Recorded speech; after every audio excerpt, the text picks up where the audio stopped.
পৃথিবীতে এমন কিছু জায়গা আছে যেগুলো শুধু দুর্গমই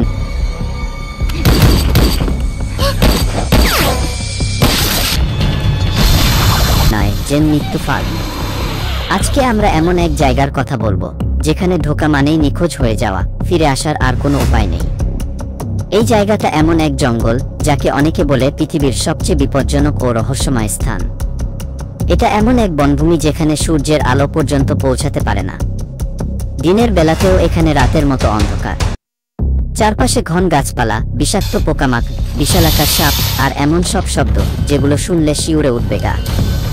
এই জঙ্গলে কোনো রাস্তা নেই, নেই মোবাইল সিগন্যাল বা ইন্টারনেট।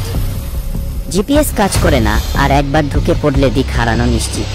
এখান থেকে বহু অভিযাত্রী নিখোঁজ হয়েছেন, তাদের আর খোঁজ মেলেনি। অনেকে বিশ্বাস করেন এই জঙ্গলের গভীরে এমন কিছু আছে যেটা মানুষকে বাঁচতে দেয় না।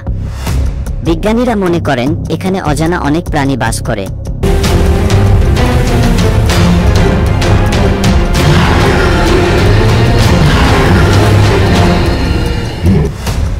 জঙ্গলের মাঝে এমন গোপন গুহা আছে যেখানে কেউ প্রবেশ করলে আর ফিরে আসে না। এই জঙ্গল এতটাই বিশাল আর বিপজ্জনক যে বহু সরকার এটাকে এক্সপ্লোর করতেই চায় না, কারণ এতে হারানোর ঝুঁকি এত বেশি যে উদ্ধার অভিযানও প্রায় অসম্ভব। পৃথিবীর স্যাটেলাইট থেকেও এই অঞ্চল পরিষ্কারভাবে ধরা পড়ে না, কারণ জঙ্গলের গাছপালা এত ঘন যে উপরের দিক থেকে কিছুই দেখা যায় না। এই ভিডিওতে আমরা জানব ঠিক কোন জঙ্গল এটি, কেন এটি এত বিপজ্জনক, এবং কেন একে বলা হয় ফেরার কোনো পথ নেই। তাহলে চলুন হারিয়ে যাই পৃথিবীর সবচেয়ে রহস্যময় এক অরণ্যে।